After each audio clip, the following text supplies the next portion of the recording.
जय जगन्नाथ दर्शक बंधु श्रीमद भगवत गीतार मौलिक रूप बही 41 श्लोक आज पढ़ी आपण मानक शुणेबी। आपण माने शुणिबे। आपण मानक जदि भल लागिबो ताहले लाइक शेयर कमेंट करिवे। आउ एई भलिया नुआ श्लोक परवर्ती श्लोक शुणिबा पई चैनल टी को सब्सक्राइब कर देबे। आसंतु शुणिबा 41 श्लोक। शंकर नर कायब कुलज्ञानं कुलस्य पतन्ति वितर ह्यस्यां लुप्तपिंड दोक क्रिया।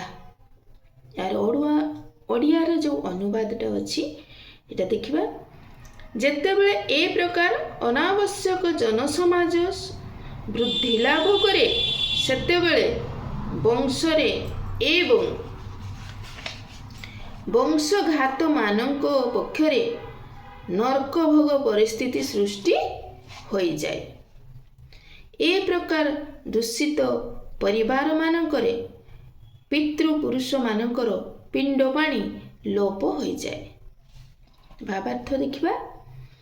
स्वकाम कर्मर नीति नियम अनुजाई निर्देश अछि जे व्यक्ति वंशर पितृपुरुष मानक प्रति वार्षिक पिंड पाणी प्रदान करिबो। श्री विष्णु को पूजा करी ए प्रकार पिंड पाणी अर्पण करने आवश्यक। अर्थात विष्णुकर उच्चिष्ट अर्थात विष्णु प्रसाद भजन कले व्यक्ति समस्त प्रकार पाप कर्मर प्रतिक्रिया मुक्त हो जाए। बेले बेले एपरी हुए जे पितृपुरुषगण विभिन्न पाप कर्मर फल भोग करू थांती एवं बेले बेले सेमानक मध्यरु केतेक स्थूल शरीर लाभ करि पारंती नाही। सेमाने सूक्ष्म शरीर रे भूत रूप रे रहिबाकू बाध्य होई थांती।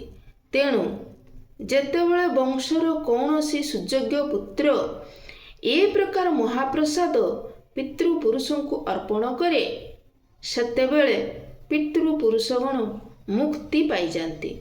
जो माने भूत रूप रे थांती किंबा अन्य कोनसी प्रकार दुखपूर्ण जीवन यापन करुथांती से माने समस्त मुक्ति पाई जानती।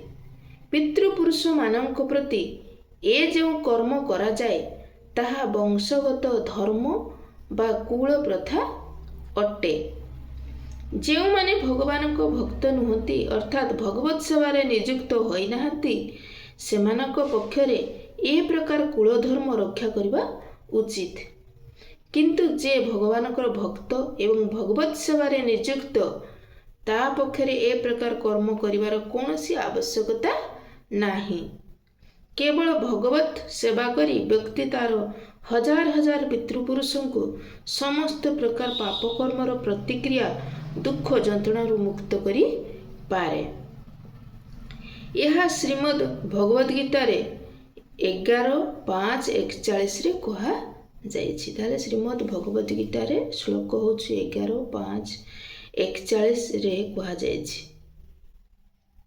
जो व्यक्ति मुक्तिदाता मुकुंदक पाद पद्म रे शरण नेछि अर्थात जे सबु प्रकार धर्म कर्म त्याग करी भगवत चरणाश्रित होइछि एवं बड़ निष्ठा और श्रद्धा सहजरे भक्ति जग मार्ग को अवलंबन करिछि ताहार देवता ऋषि महर्षि साधु सन्थ साधारण जीव वंशर पितृपुरुष बा जनसमाज प्रति आउ कोनोसी कर्तव्य कर्म बाकी रही नाही। ताले जे भक्ति जगरे लीन हो जाती तांको एसबु कोनोसी कर्तव्य बा कर्म करबाकू पड़िबो नाही। परम पुरुष भगवान को सेवारत हो गले ए प्रकार कर्तव्य कर्म आपे आपे शेष हो जाए।